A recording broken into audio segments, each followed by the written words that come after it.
Welcome to the piano studio of Lisa Bailey. We are working our way through Carol Matz's Favorite Solos, Book 2. And we are on page 11, 12, and 13, If the World Were Made of Chocolate. That sounds pretty good to me. I don't know about you, but that sounds amazing. So I'm going to play through it, and then we will talk about things that are going on in this piece.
Okay, let's talk about this piece. Now, first of all, I need to point out I made a mistake right here.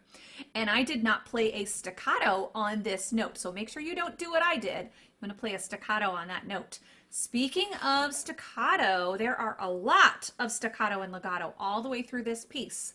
So we start off with staccato, then we have legato, but look at the end of this slur here, we have a staccato. So that happens in a few places where there is a staccato at the end of the slur. So I think there's 4 places that actually happens. And then of course there's all throughout, we have other places where there's staccato and legato. Oh, here's another one where legato into staccato.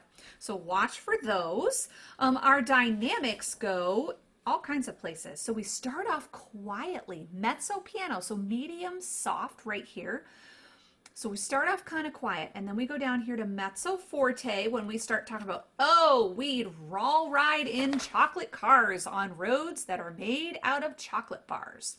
Mezzo forte continues until we get to, look, we have our ritardando and a fermata again, just like we did in the last song. And then our a tempo means to go back to our original tempo, and we also go back to our original dynamics, which is mezzo piano. And we stay mezzo piano till we get to measure 29, mezzo forte.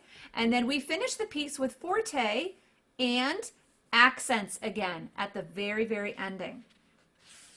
Let's talk about where your hands go for this piece. So in the beginning, we are going to be thumbs sharing C, and finger 2 is generally in your left hand. Finger 2 is generally going to stay on B flat.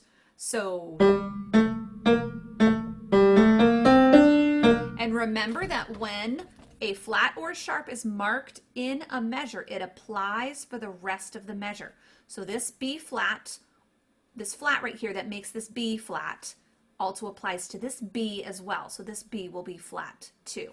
Okay, so that happens in a couple of places, so watch for that.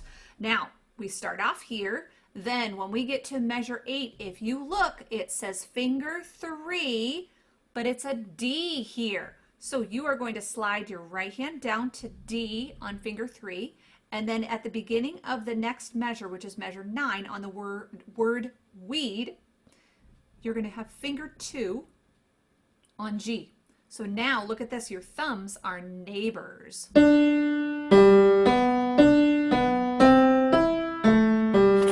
Okay, so thumbs are neighbors all the way through until you get to measure 24 on the word hair. So there's, chocolate hair. The beginning of that measure, your right hand is going to move. So you're here, and then I'll start at measure 23.